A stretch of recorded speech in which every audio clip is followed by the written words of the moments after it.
Some of you here might remember how people made all kinds of predictions about a global crisis that would signal the coming of the end of the world as we approach the end of the second millennium noong 1999.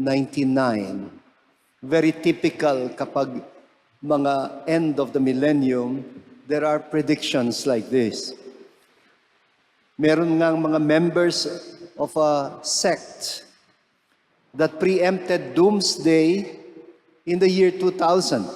And they looked forward to what they called rapture, their rapture experience. Kung di ako nagkakamali, ganun yung pangalan ng kanilang sekta. They gathered together and they hid themselves in underground bunkers. Nagsuot pa sila ng white helmets and white robes and prepared themselves for the end of the world and the second coming of Christ. Siyempre, the expected end of the world did not come, and they went back to their homes. I think their leaders saved them from embarrassment by saying that their prayers had been heard and that Christ had again delayed his second coming. I imagine what it must have been like for the early Christians who really believed that the final judgment was going to happen right within their lifetime. Actually, merong ebidensya sa ilan sa mga sulat ni St. Paul that St. Paul actually believed that he would live to see the second coming of Christ. We read, for example, dun sa kanyang first letter to the Thessalonians, chapter 4. In verse 15, ganito yung sabi niya, "Indeed, we tell you this on the word of the Lord, that we who are alive, who are left until the coming of the Lord, will surely not precede those who have fallen asleep." And he's referring to those who have died already. Mukhang, St. Paul felt the need to make this clarification because some of the members of his community were grieving the death of their loved ones. In short, nauna silang namatay before the second coming. And St. Paul had to assure them that hindi naman sila maiiwan. They would not be left behind at the second coming of Christ. Well, some of the early Christians must have felt like a prophecy had been made pero hindi nangyari, hindi natupad. And so the ones who took it to heart, literally, must have felt cheated or deceived. And they probably concluded that Christianity was nothing but a false prophecy. And there were some who justified kung bakit hindi na-fulfill yung prophecy by shifting from prophecy to wisdom. But if the standard of wisdom, as described in the parable that we read this evening, is vigilance or staying awake, actually, lahat naman ng 10 virgins in the story, pumalpak, di ba? Why? Because lahat sila nakatulog. They all fell asleep.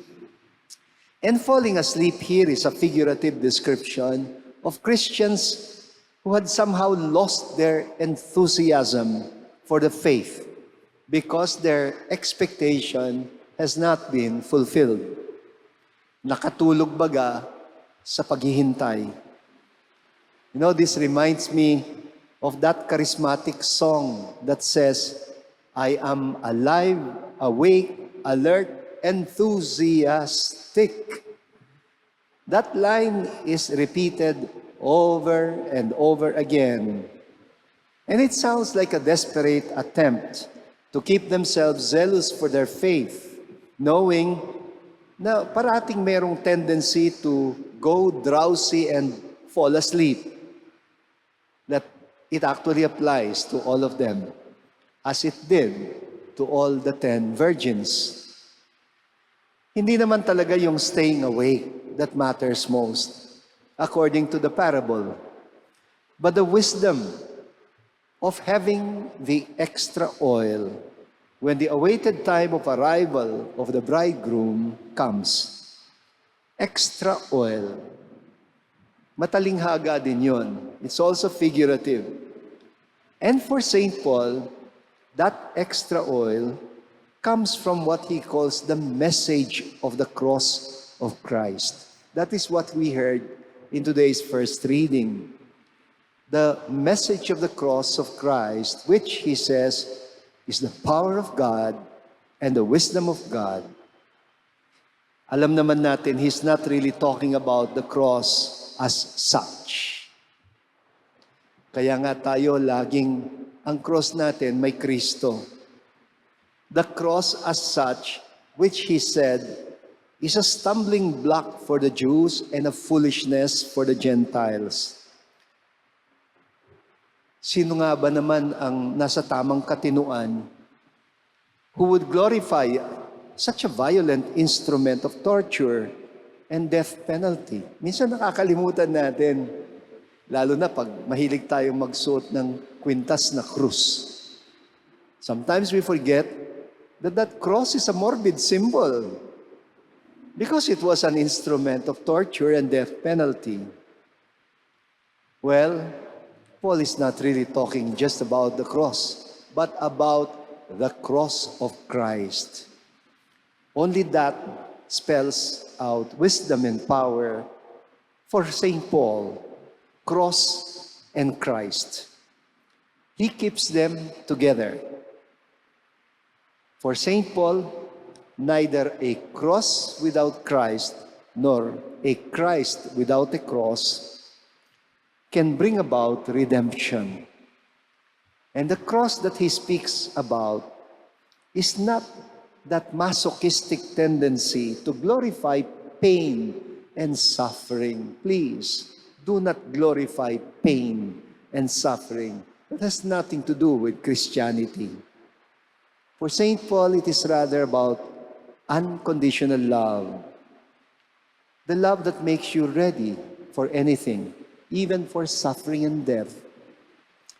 St. Paul, dedicated one whole chapter in 1 Corinthians. Yung bang chapter 13 na favorite reading sa mga kasalan. But there he does not call it a cross. Rather, he calls it love. And it is supposed to be the greatest gift that alone can make our faith and our hope possible. And for me, yun ang extra oil. The extra oil which we must keep. We must keep with us in all circumstances. That we learn to do whatever we need to do only with the love of Christ. Only with the love of Christ that alone can keep our lamps burning and ready to face the bridegroom, even when he gets delayed.